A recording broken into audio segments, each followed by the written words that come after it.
उत्तर प्रदेश के एक छोटे से गांव की यह कहानी है। इस गांव में लड़की का जन्म किसी अभिशाप से कम नहीं माना जाता। यह गांव ज्यादा बड़ा नहीं है। ज्यादातर लोग चौधरी अजमेर सिंह के भट्टे पर मजदूरी करके अपना पेट पालते हैं। उसी भट्टे पर धनवा नाम का एक आदमी भी काम करता है। उम्र लगभग 45 साल, अविवाहित और अकेला। शादी की उम्मीद उसने बहुत पहले ही छोड़ दी थी। उसे यकीन था कि वह उम्र भर कुंवारा ही रहेगा। लेकिन एक दिन गाँव का पुजारी उसके लिए एक लड़की खोज लाता है। उस लड़की का नाम है भवरी।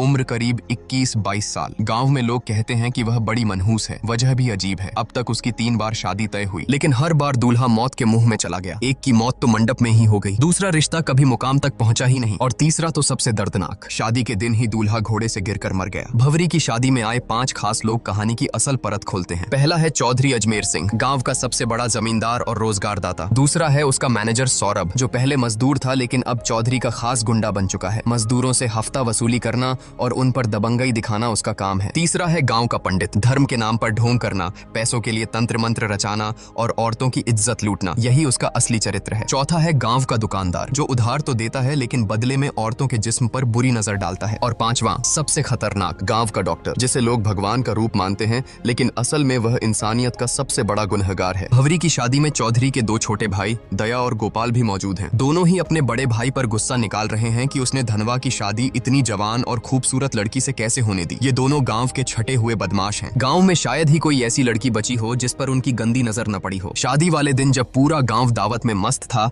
उसी रात चौधरी के दोनों भाई ने वह किया जिसकी किसी ने कल्पना भी नहीं की थी। वह गांव की एक मानसिक रूप से विक्षिप्त लड़की बसंती को बहला फुसलाकर जंगल में ले गए और दरिंदगी की सारी हदें पार कर दी। उसके बाद इस डर से कि कहीं वह किसी को सच न बता दे, उसे बेरहमी से मार डाला और लाश नदी में फेंक दी। उन्हें लगा कि यह मामला भी वैसे ही दब जाएगा जैसे पहले दबते आए हैं, लेकिन इस बार बात केवल कुकर्म तक सीमित नहीं थी, ये हत्या भी थी। गांव के लोग सन्न थे और पुलिस इंस्पेक्टर की चौधरी से पुरानी दुश्मनी भी सब जानते थे। अगले ही दिन जब चौधरी अपने भाइयों को पश्चाताप कराने मंदिर ले गया, तभी इंस्पेक्टर ने वहां धावा बोल दिया। पूरे गांव के सामने उसने चौधरी के भाइयों को पकड़ लिया और जब चौधरी बीच बचाव करने आया तो इंस्पेक्टर ने गुस्से में उसके गाल पर ऐसा थप्पड़ जड़ा कि पूरा मंदिर गूंज उठा। इंस्पेक्टर ने गरजते हुए कहा, औकात है तो करा लेना अपने भाइयों की जमानत, लेकिन इस बार कानून की पकड़ से कोई नहीं बचेगा। भले ही उसके पास सीधे सबूत न थे, मगर उसे यकीन था कि डीएनए टेस्ट सच को उजागर कर देगा। थाने पहुंचने पर दोनों भाइयों की ऐसी खातिरदारी की गई कि आखिरकार उन्होंने सब कुछ कबूल कर लिया। चौधरी ने शहर के वकील से सलाह ली, लेकिन वकील ने साफ कह दिया कि मामला बहुत पेचीदा है, जमानत मुश्किल ही नहीं नामुमकिन है।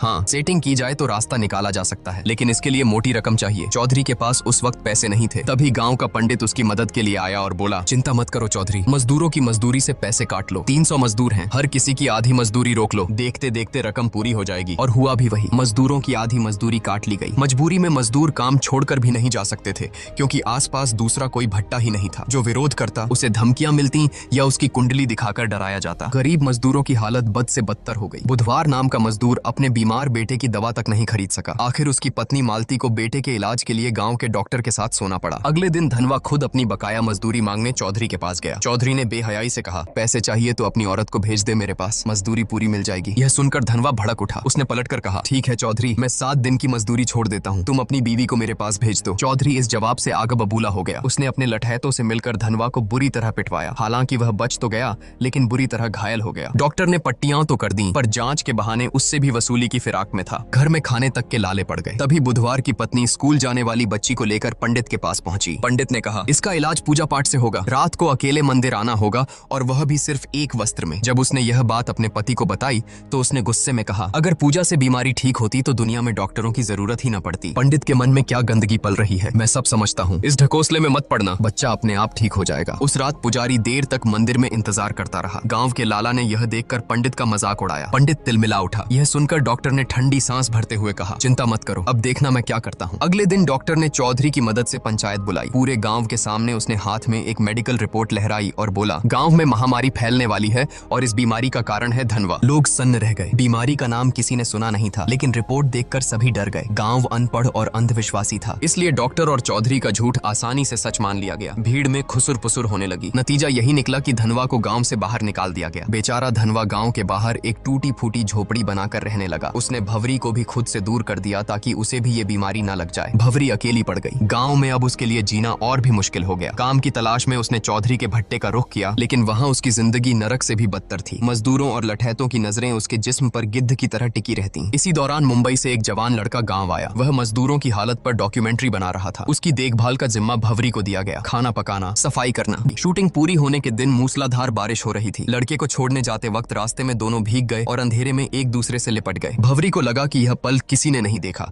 लेकिन सोरेन के आदमी ने उन्हें रंगे हाथों देख लिया। अगले ही दिन यह खबर आग की तरह गांव में फैल गई। पांचों बड़े रसूखदार बौखला गए। लड़के को सबके सामने बुरी तरह पिटवाया गया और पंचायत में भवरी पर आरोप लगाया गया।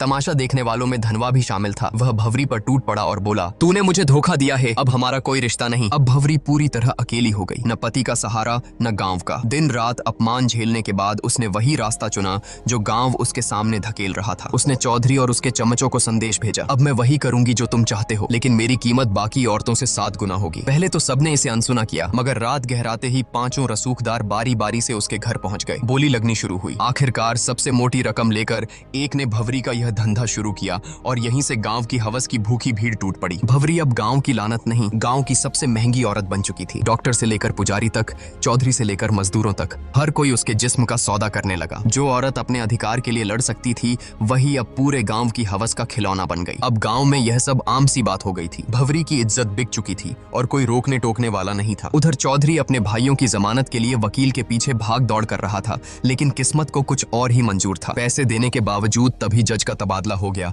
और चौधरी का पैसा डूब गया। वकील ने नया उपाय सुझाया, बसंती की दादी से समझौता करा लो, केस वापस ले लेगी। चौधरी भारी मन से दादी के पास पहुंचा, मगर वहां उसे ऐसा सच सुनने को मिला जिसने उसकी रूह तक हिला दी। दादी ने कहा, बसंती तेरी ही बेटी थी। चौधरी का दिल धक से रह गया। असल में सालों पहले उसका एक अवैध रिश्ता था और उसी से बसंती पैदा हुई थी। वह भले ही दिमागी तौर पर कमजोर थी, लेकिन खून तो चौधरी का ही था। यह सच्चाई जानकर चौधरी भीतर से टूट गया। गहरी खामोशी और तनाव ने उसकी आत्मा को ही घेर लिया। वह किसी से बात नहीं करता, हर वक्त गुमसुम बैठा रहता और आखिरकार मानसिक दबाव से उसकी मौत हो गई। किसी को समझ ही नहीं आया कि चौधरी जैसे ताकतवर आदमी का अंत ऐसे कैसे हो गया। लेकिन चौधरी की मौत के बाद भी गांव की गंदगी बंद नहीं हुई। इसी बीच डॉक्टर की बेटी भी बीमार पड़ गई। गुपचुप इलाज कराने पर पता चला कि उसे एड्स हो गया है। गुस्से में डॉक्टर उसे मारता पीटता रहा और पूछता रहा कि किससे मुंह काला किया। लड़की ने बताया कि उसका अफेयर डॉक्टर के असिस्टेंट मनु से था। जब मनु की पिटाई हुई तो उसने कबूल किया कि वह भवरी के पास भी जाता था। यह नाम सुनते ही डॉक्टर का चेहरा जर्द पड़ गया। उसे याद आया कि वह भी भवरी के पास कई बार जा चुका है, यानी कि भवरी अब मौत की वजह बन चुकी थी। धीरे धीरे पूरे गांव में मौतों का सिलसिला शुरू हो गया। औरतें हों या मर्द,